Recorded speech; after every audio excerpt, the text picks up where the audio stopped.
राधे राधे। गीता अध्याय 6 ध्यान योग 40वां श्लोक और 40वें श्लोकों में अब तक अर्जुन ने भगवान श्री कृष्ण से बहुत सारे प्रश्न उत्तर यहाँ पे मांगे हैं, प्रश्न किए हैं।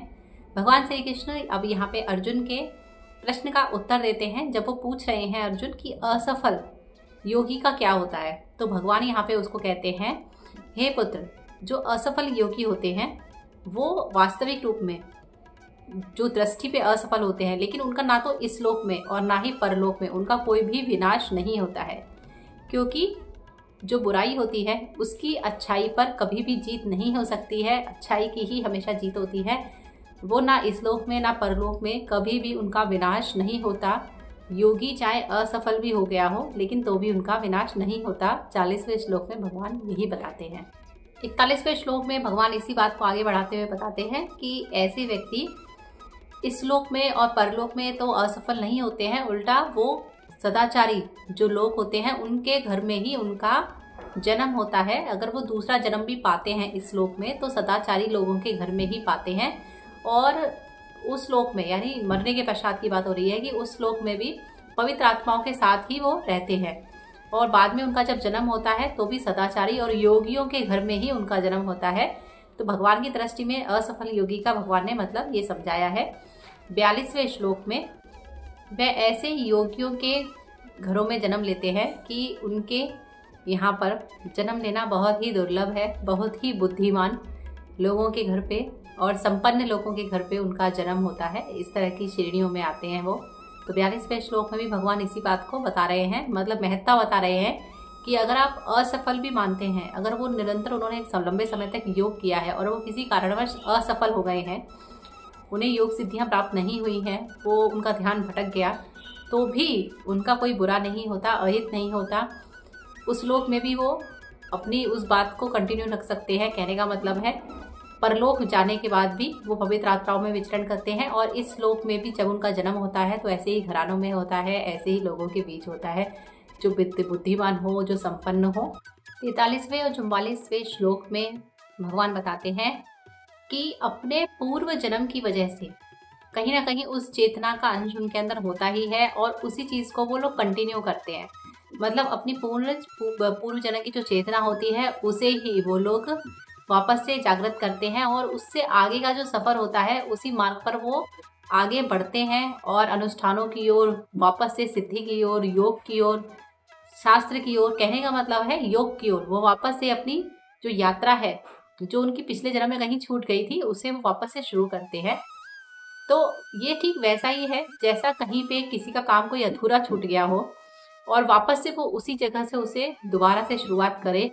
तो ठीक वैसा ही हमारे जन्म का जो चक्र है, अगर आपने इस जन्म में किसी चीज़ को नहीं पाया है और आप उसको अच्छे मन से पाने में लगे हुए थे, तो वो आपको कंटिन्यू करने के लिए आपको किसी ना किसी जन्म में वापस आपको आना ही पड़ेगा। तो ऐसा संभव सिर्फ और सिर्फ परमात्मा के लिए है, योग के लिए है, ध्यान योग के लिए है, भगवत प्राप्ति के लिए है।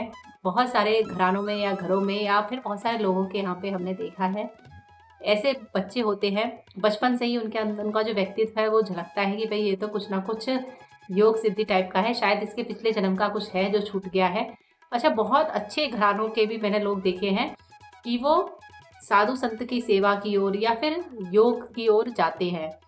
तो उनका पिछले जन्म का कोई ना कोई कर्म था जो छूट गया था, उनकी वो चेतना जो उनको वापस आती है और वापस उसी चीज़ की ओर उनको आकर्षित करती है और वो उसी मार्ग पर ही चल के अपना जो कार्य है, अधूरा कार्य, उसे पूरा करते हैं। 45वें श्लोक में भगवान बताते हैं जो योगी होते हैं वो अनेक प्रयासों के बाद अपने उस गंतव्य तक पहुँच जाते हैं।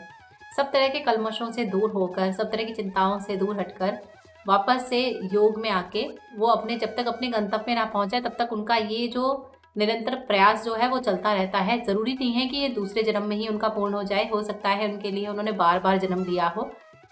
तो बहुत सारे उच्च दर्जे के जो लोग होते हैं, मुनि होते हैं, हमारी दृष्टि में तो हमें लगता है कि भाई इन्होंने तो भगवत प्राप्ति कर ली, लेकिन हमें नहीं पता कि असली भगवत प्राप्ति उन्होंने की है या उसके आगे फिर से उनका जन्म है या उसके आगे फिर से उनका जन्म है। पर भगवान यहाँ पे बताते हैं कि जब तक वो अपने गंतव्य तक नहीं पहुंच जाते तब तक अनेकों बार उनका जन्म होता है और वो इस प्रयास को करते रहते हैं अपने जन्मों में, और ये अपनी जो चीज़ें हैं, जो भौतिक चीज़ें हैं, जो कल्मश हैं, जो उनके जो भी ऐसी चीज़ें जो इस चीज़ में रुकावट आए, उन सबको वो परे रखते हैं।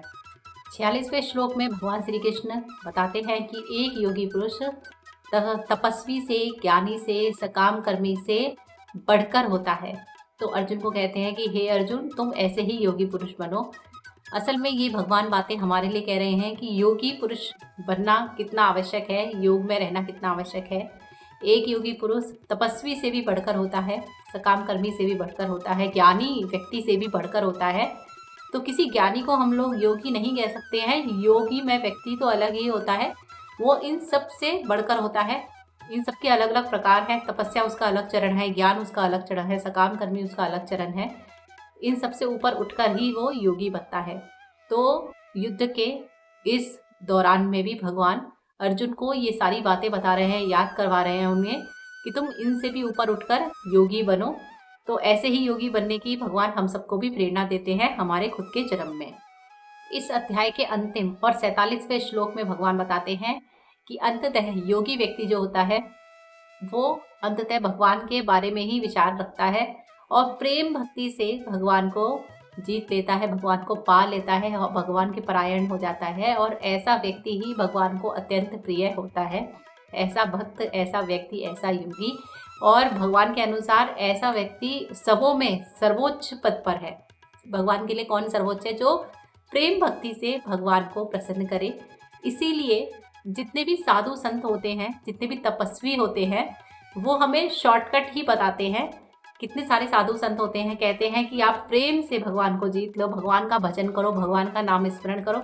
वो हमें ज्ञान की ज़्यादा बातें नहीं बताते हैं, वो हमें बेसिक ज्ञान की बातें बताते हैं और हमें यह भी बताते हैं कि भाई ये सब चीज़ें भौतिक हैं, इनमें ना पढ़ो। मोटा मोटा जो बात होती है वही हमें बताते हैं और हमें लगता है कि इनसे क्या होगा हमारा, या इससे हमें क्या प्राप्त होगा। लेकिन अंत में प्रेम भक्ति से भगवान के पास पहुंचा जा सकता है, भगवान को पाया जा सकता है। और जो योगी जन होते हैं अंत में इसी चीज़ का विचार करते हैं। और जब वो तो ज्ञानी होते हैं, ज्ञानी से ऊपर होते हैं, तपस्वी होते हैं, सकाम कर्मी से ऊपर होते हैं, वो इस बात को तुरंत ही समझ जाते हैं और प्रेम भक्ति से भगवान को पा लेते हैं और भगवान के सबसे प्रिय होते हैं योगी। तो यहाँ पे भगवान अर्जुन को यही कहते हैं कि तुम सब प्रकार से योगी बनो।